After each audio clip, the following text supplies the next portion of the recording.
I know, very classy, enticing, kind of, it's warm and inviting. Oh, God.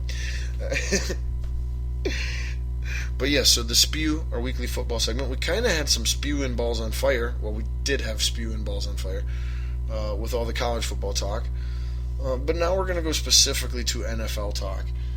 And I believe we should start. Oh, boy. Well, first off, have I got a treat for you here at the end of the NFL talk. I am going to be giving you my midway report card, my halfway through the season analysis, evaluation, assessments, rankings, ratings, awards, you name it.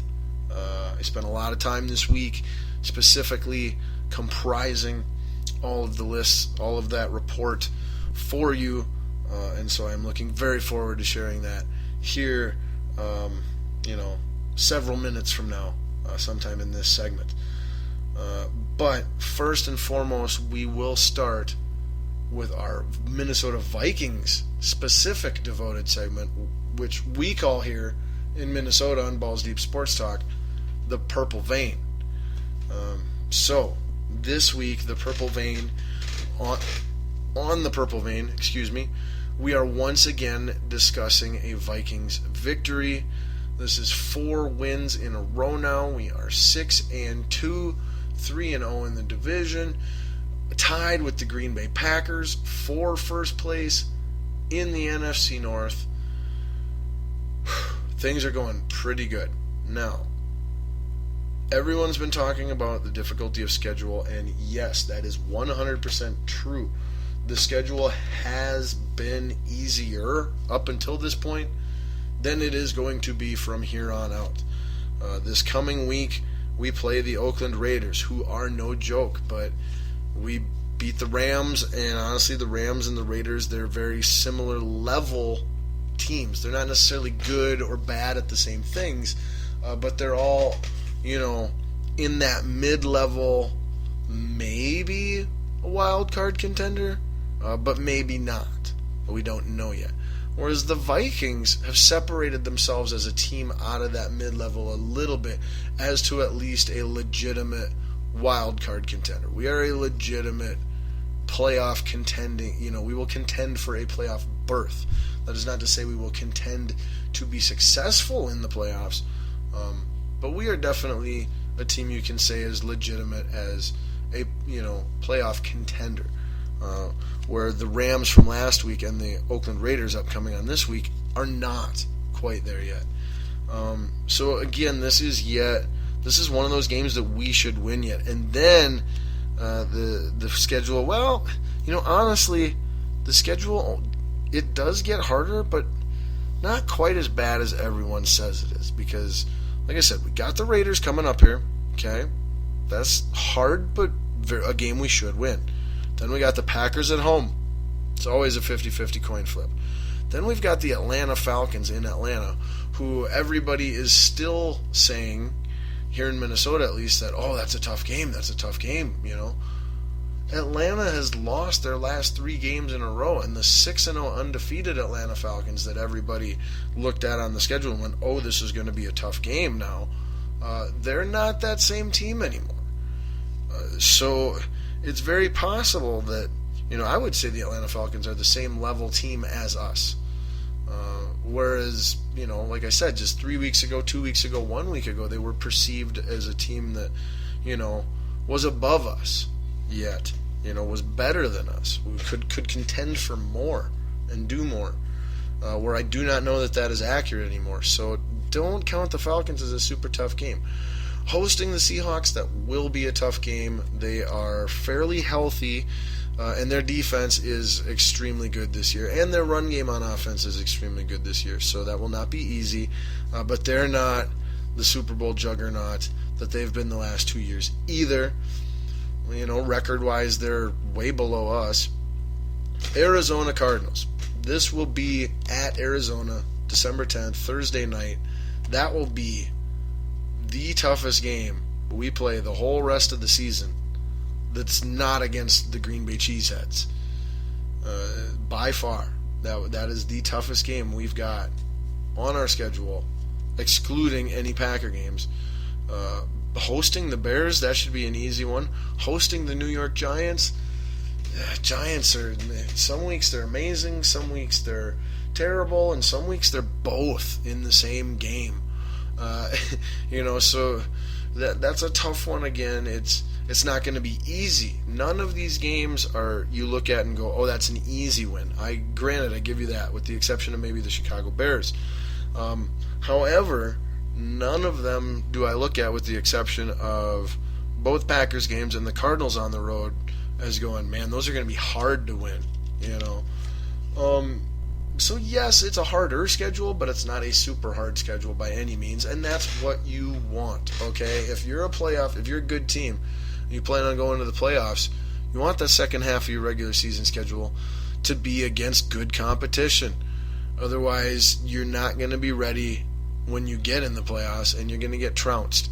What's the point of racking up wins against trash in the regular season, and it doesn't prepare you then for the competition that you need to overcome in the postseason, and you just end up losing? Like, what difference does that make? It doesn't. I'd rather, let's find out in the regular season. Let's find out in the second half of the regular season how good we are, if we can, if we're worthy of being a playoff team, and if we have hope to at least make a little noise while we're there.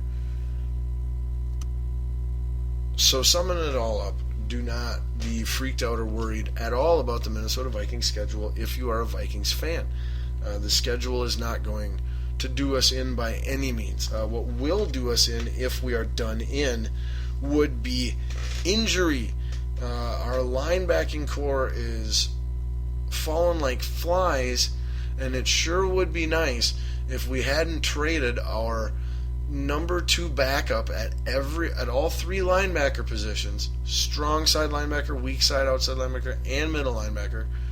If we hadn't traded that stud, Gerald Hodges, to the 49ers for a 6th round draft pick in the upcoming draft, and a 3rd string center who has not played once on the offensive line at all this year since we've acquired him. So a draft pick we haven't used yet, and a player that we haven't put on the field is what we traded our primary backup middle linebacker, our primary backup strong side linebacker, and our primary backup weak side linebacker. So now we're calling on rookie and second year 6th and 7th round draft picks. Audi Cole is out for the season. That's actually a good thing. He was horrible watching the tape this last week, absolutely horrible. Anthony Barr did not look good on the film as well. At least he's healthy, though, and at least we know he can play good. Greenway did not play particularly well. No big shock there. He hasn't all year. Not terrible, but a lot of plays where he's just inexcusably not doing what he's supposed to be doing. We've got 2nd round draft pick Eric Kendricks, still out with injury. I believe he will be out for at least another week or two. Maybe he comes back this week. If Kendricks comes back this week, that is huge. And not because Kendricks is perfect or playing amazing. He's playing good. He's playing very good. But he's not playing amazing. Okay, let's get that straight. Barr is not having an amazing year. Kendricks is not having an amazing year. They're having okay years. Gerald Hodges right now would be better than anyone else that we could plug in, because he has experience and knowledge of Zimmer's system, and at all 3 linebacker positions. It's incredibly invaluable. He's also got a ton of athletic skill. Okay?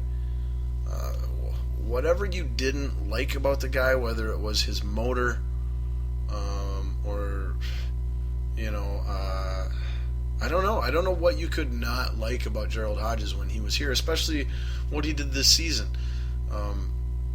He was, in the 4 games or whatever that he was here, he was somewhere between our best and second best linebacker.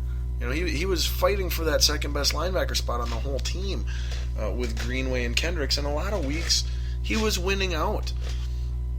with far less mistakes on tape than what Kendricks and Greenway were doing and have continued to do. And Barr as well has gotten in on the act now. So I'm sick. I can't. Paul Allen, shut up on this one. How could you be so wrong? I think so highly of you. How could you be so wrong on this? Paul Allen's trying to say, Vikings Nation, that even with all these injuries to our linebacking core now, no big deal with Gerald Hodges. Our young guys, Peters or Waters or Edmund Robinson or whoever that Watts. I think it's Watts and Robinson are the main ones we got called up. But no, these guys are good and whatever. And Gerald Hodges isn't doing anything over in San Francisco anyway. It's like, well, duh. He's learning a new freaking system and scheme, and it's also a 3-4 and not a 4-3 that he's always played in. And he's doing it mid-season without a training camp. And you can't look at what he's doing in San Francisco now and go, oh, well, that's what he would be doing here. No, here is a totally different situation than there.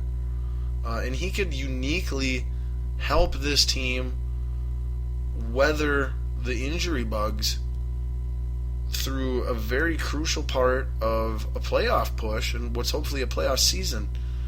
And we traded him for nothing.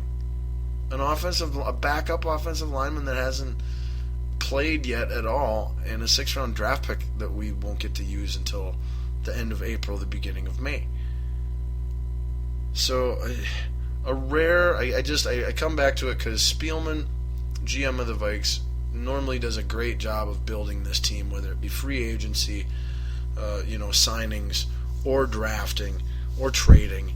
And I said, the thing I said more than anything when I brought up the Gerald Hodges trade weeks ago on this show was, you better hope and pray that none of our starting linebackers get injured, because if any of them do, or if several of them do, especially, we're really going to be missing Gerald Hodges, because he had experience and understanding and the ability and skill to play all 3 linebackers positions in this Mike Zimmer scheme. You traded him for nothing, literally nothing. Don't get it. I hope it doesn't come back to bite us in the butt. That's a lot of B alliteration there. But I'm worried that it is, because when I watched the film this week, when I watched this week's film of the Vikings game, our linebackers played like absolute poo. It was despicable. Barr only had 3 pluses to 1, 2, 3, 4, 5, 6 minuses. Okay, so a 2-to-1 minus to plus ratio for Anthony Barr, and he was by far the best the best linebacker, period, for the Vikings this past Sunday. Audi Cole had nothing but minuses. Like 5 or 6 of them just Audi Cole sucking, Audi Cole sucking, Audi Cole sucking. So yeah, even last week, we would have enjoyed the benefits of still having Gerald Hodges around. And then Chad Greenway, only 2 pluses to 1, 2, 3, 4, 5 frickin' minuses. Although they were getting away with a little bit of holding in that game. Greenway victim of some of that from time to time. But yeah, all 3 of the linebackers did not play well at all. I'm telling you. Barr, Cole, Greenway, every linebacker the Vikings had did not have a good game this last week against the Rams. That's not to say that Barr had a bad game. He just didn't have a good one. It was okay. It was average. Audi Cole straight up had a bad game. Chad Greenway did not have a bad game, but he had a subpar performance, which he's been doing a lot this year. Same with Mr. Brian Robeson, 2 pluses to 4 minuses. Again, I'm watching the tape. St. Louis Rams basically have this one play that they're running over and over. They motion Tavon Austin, and then they either hand it to him, on like a reverse type of run. They fake it to him and hand it to Gurley up the middle, or they pass it. But those are the 3 options. And Robeson was the guy that they were running at with Austin.